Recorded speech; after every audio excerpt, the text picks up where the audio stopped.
Johnny Talk Sports here with the Week 5 college football predictions. And wow, what a college football Saturday we had this past weekend. We had two top 10 teams go down. We almost had a third team go down. And we could have easily had four top 10 teams go down this past weekend.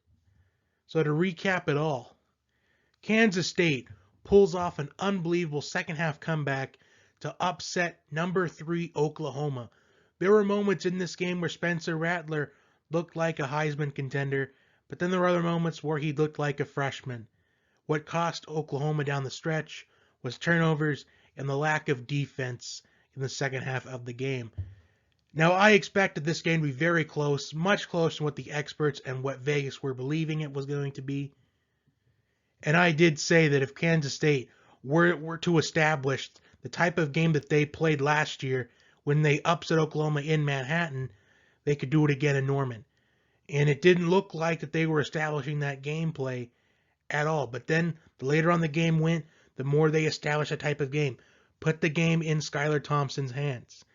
And that's ultimately what they did. They put the game in Skylar Thompson's hands, and they ran the ball very efficiently the later on the game went, and that is how they pulled off the upset. Got to give credit to special teams, though, blocking a punt to set up good field position. So is its season over for the Oklahoma Sooners? I do not really think so. I think that if they were to run the table and win out, I think they could make a case for being one of those four teams in, because every single season Oklahoma has their mulligan. Unfortunately, their mulligan has to be used this early in the season, much earlier than they would have liked to anticipate it being used. Mississippi State pulls off an upset against the defending national champions, the LSU Tigers. Now, I expected LSU to take about a step, maybe two steps back this season. I didn't think that they were going to lose this game. Now, Mississippi State is my team of the week this week by beating the national champions and beating them in convincing fashion. Quarterback KJ Costello, 623 passing yards against the LSU defense. Now, LSU was missing Derek Stingley in their secondary, and it proved to be quite costly. A big loss for LSU secondary, especially finding out the night before the game. Well, we found out the morning of the game. So ultimately, is it seasonal for LSU? Maybe not necessarily. I think that, honestly, seeing the air raid offense for the first time in the SEC, I think it's going to be a learning curve for all these SEC teams. I feel like almost every SEC team would have lost to Mississippi State this week, except for Alabama and maybe Auburn. Like, I think those are the only two teams that I think could have handled Mississippi State in week one. Texas almost loses to Texas Tech. Texas Tech had a 15-point lead late in the game, but Texas pulls off a miraculous comeback, which included recovering an onside kick and making a touchdown and a 2-point conversion to force overtime. And in overtime, Sam Ehlinger leads the Longhorns to a touchdown, and the defense makes a stop to survive in Lubbock against the Red Raiders. And an upset that could have been as well, Texas A&M survives against Vanderbilt 17-12. This was a game the Aggies should have dominated in that game, but costly turnovers in that game. But sometimes in college football, it is survive and advance. And if college football for the rest of the season is anything like what we saw last week, I expect complete chaos the later on the season goes. And some more news. The Pac-12 is planning to return. Only a 6-game season, though. And according to rumors, every single conference, they have plans to return to play. So college football getting a lot better. A lot of more competitive matchups. We've got a big matchup this week in what is ultimately the game of the season so far between number 7 Auburn and number 4 Georgia. As you can see on the thumbnail here, the 7 games that are on here, those are the 7 games that I'll be predicting this week. So last week I went 4-3, worst record of the season, but still it's above 500, which puts me at 14-7 on the season. So let's get right to my week 5 predictions.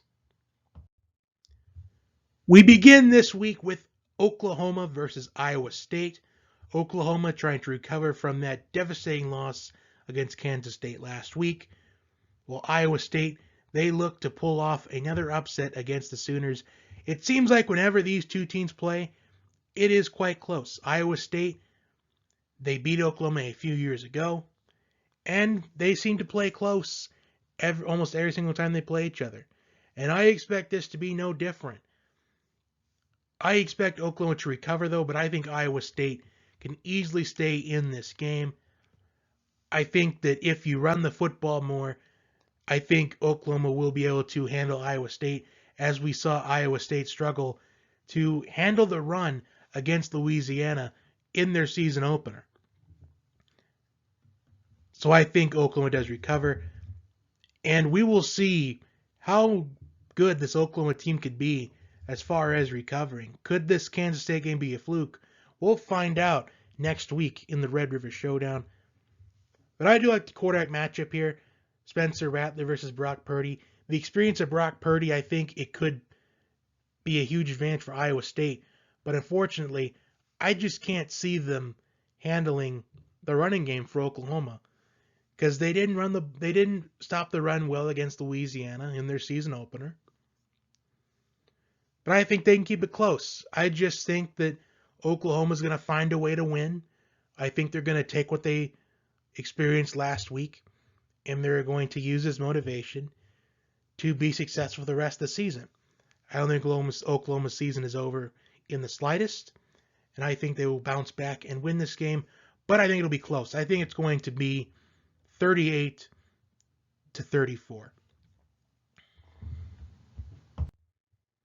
Next, we have Texas A&M and Alabama.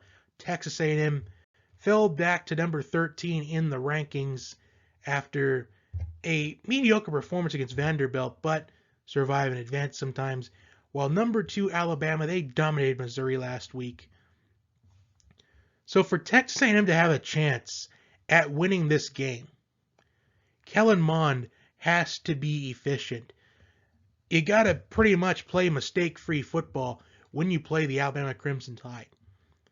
And especially with getting turnovers, giving up turnovers last week against Vanderbilt, you got to really clean up your mistakes. You got to be super efficient against an Alabama team coached by Nick Saban.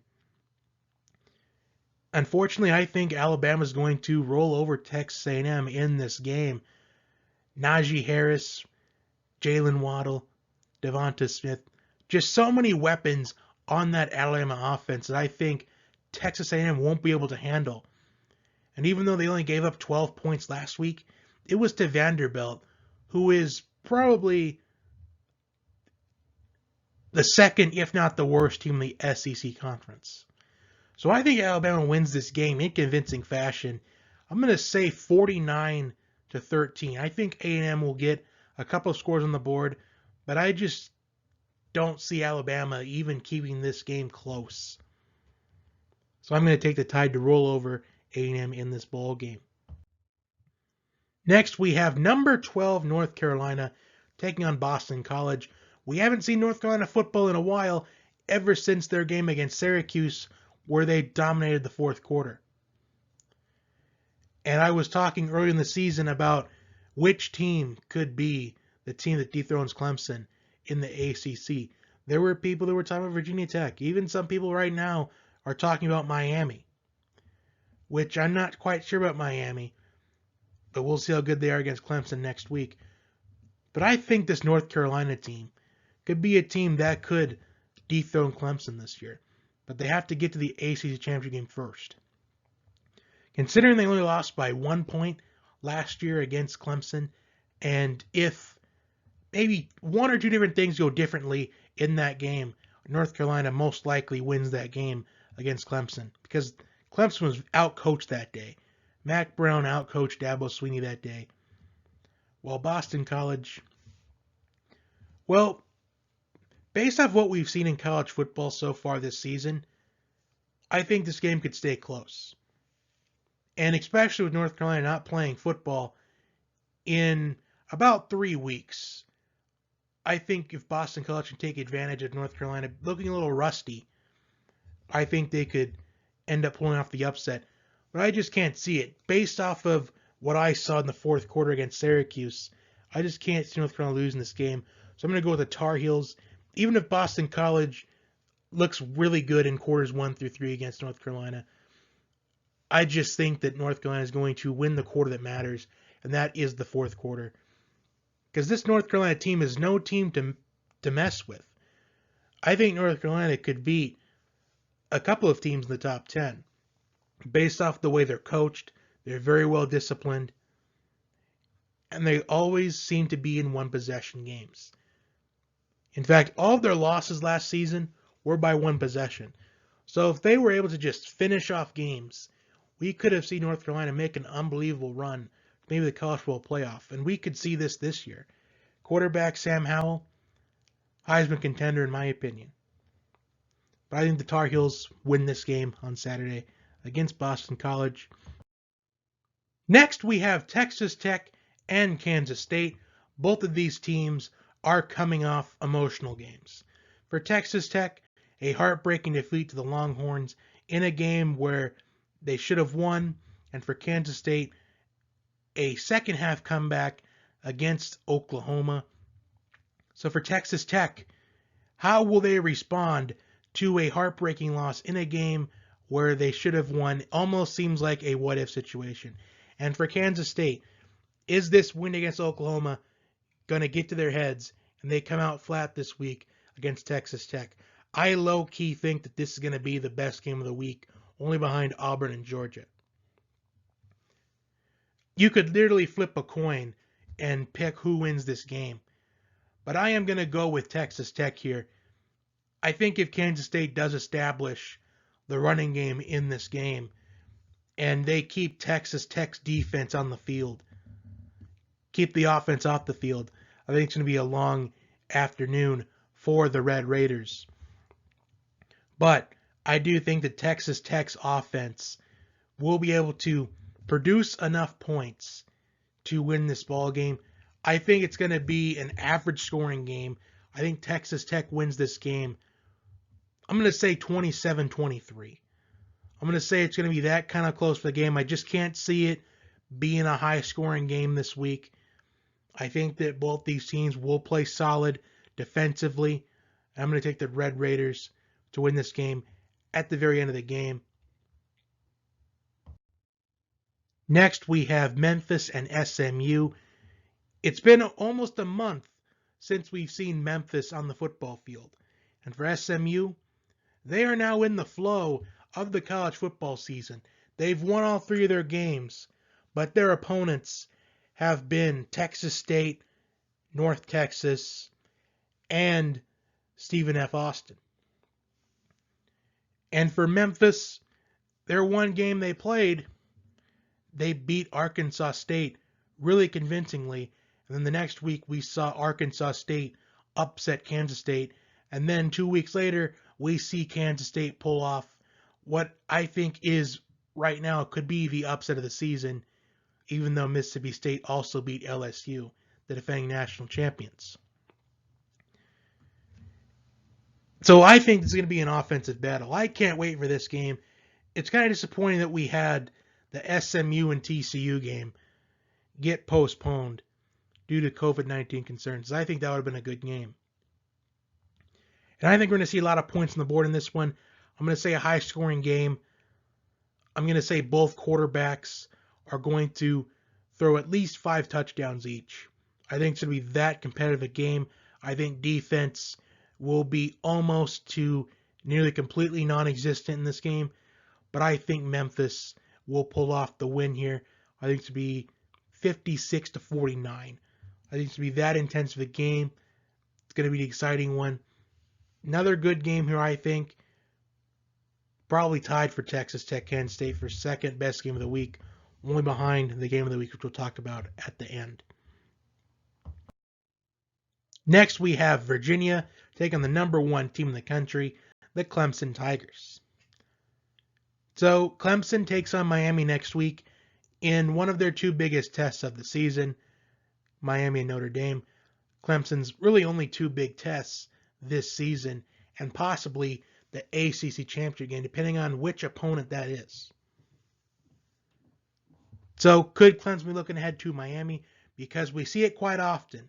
A team where they have to play a game in 1 week where their next game is a big opponent. Could they be worried about that opponent? Could they be looking ahead to that opponent? I don't think so. I think Clemson is too disciplined of a football team. Dabo Swinney will have his team ready in this game, and I think it won't even be close. I think Clemson wins this game. I'm going to say with authority. I'm going to say by at least 35 points in this matchup. Although we've seen crazier things happen in the first 4 weeks of the college football season, but I just can't see Clemson falling victim to the upset bug this early in the season. So I'm going to take the Tigers to win this game. And now the game of the week, number 7 Auburn, number 4 Georgia. Could it be possible that college football playoff implications are already on the line this early in the season based off of the history of what the criteria has been to get into the college football playoff and with how competitive the SEC conference appears to look this season? So we saw both of these teams debut their 2020 seasons last week. With Auburn, they took on Kentucky, the 23rd ranked team in the country, while Georgia took on Arkansas, who I believe is the second, if not the worst team in the entire conference.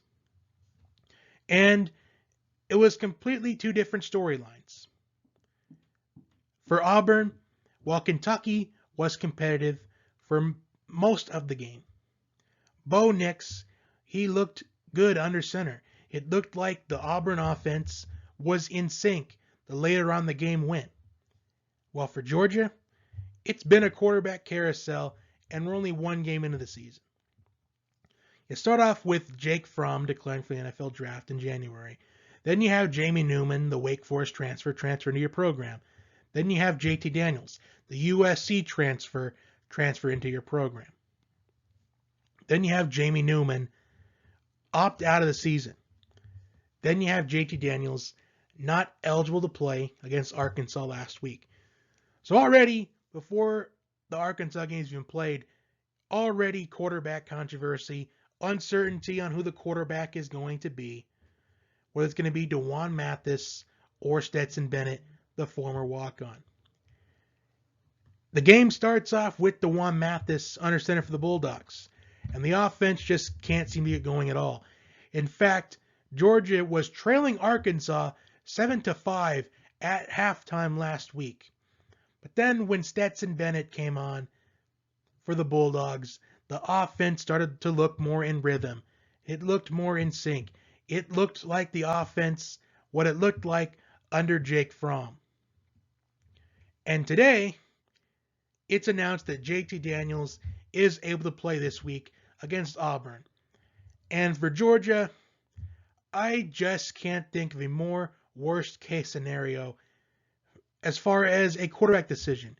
Because you had Stetson Bennett, who looked good under center, the offense looked in rhythm, or you're going to have JT Daniels at quarterback. A guy that has some air raid experience and with being under center for USC for a short time. And it looks like the air raid can be adaptable in the SEC conference. I just can't see this working out between JT Daniels and Georgia. I just can't see it unless they decide to adapt to an air raid type of offense. I personally just can't see it. And I think that Auburn is going to take advantage of a new quarterback if they ultimately decide to go with JT Daniels, which I think they probably will. But if Stetson Bennett were the quarterback, I think Georgia would have a much better chance of winning that game because Stetson Bennett already has some college football action in 2020, while JT Daniels has had any college football action since the first half of week 1 last year with USC. I do think this game is going to be low scoring, though. I think both defenses will hold their own. But in the end, I have to go with the more experienced and the more polished quarterback in this matchup, and that is Bo Nix. I think Auburn picks up a 19-13 victory over Georgia in what is going to be the best game of the season as of right now. There will be more competitive games later on, more matchups that will be really hyped throughout the week, but this is the most exciting matchup of the week and season so far. So those are my Week 5 college football picks. Like, share, and subscribe, and I will talk to you next time.